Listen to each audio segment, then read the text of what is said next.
Hey everyone, Andang here on the beta server taking a look how the legendary item system will be changing with the Mordor expansion, and there's basically two major changes. The first one is that legacies now get an additional 10 levels, 5 of which are free, and 5 of which can be unlocked through either Mithril or Scrolls of Emphalis or, any of that type of stuff. So, aside from the first top one, which is always less than normal, all the rest can now be upgraded all the way to 69 instead of 59 like it was before.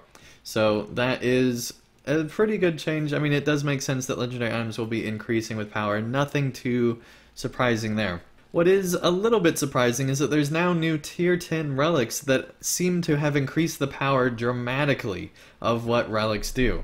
So if we look at this new Expedition Relic for Vitality, we can see that there is a huge amount of Vitality, 522, which if we go back to what is the current gem of Vitality, it's only 28.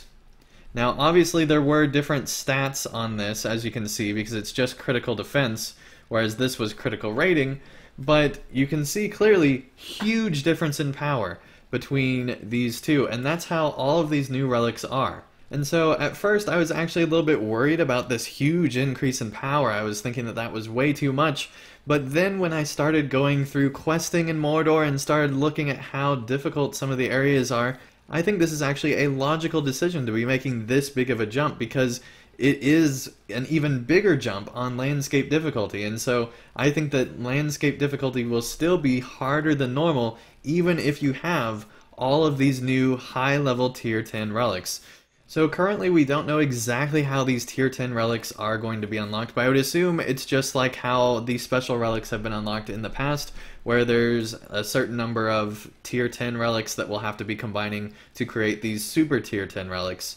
And so I don't think there'll be anything out of the ordinary there, but it's currently not at the Relic Master, so we don't know for sure. But I'm guessing that that's what will be the case. So if you wanted to level up these right away, right when you get into Mordor, you're probably going to want a lot of tier 10 relics in order to do that. So just to sum everything up, we are getting 10 more levels of legacies, 5 that can be unlocked and 5 that are free, and also relics are getting a huge boost in power. And as you can see, I'm just going to highlight through some of these, so if you want to pause the video, you can of course look through and see just how much more powerful each of these are currently on beta. I'd like to remind everybody that these are of course subject to change because it is on the test server, and so the numbers could go up or down before things go live. But that is pretty much everything that is changing with the LI system. Let me know in the comments down below what you think of these changes. Thank everyone so much for watching. If you enjoyed this video, be sure to give it a like, and I will see you again real soon for more of Mordor.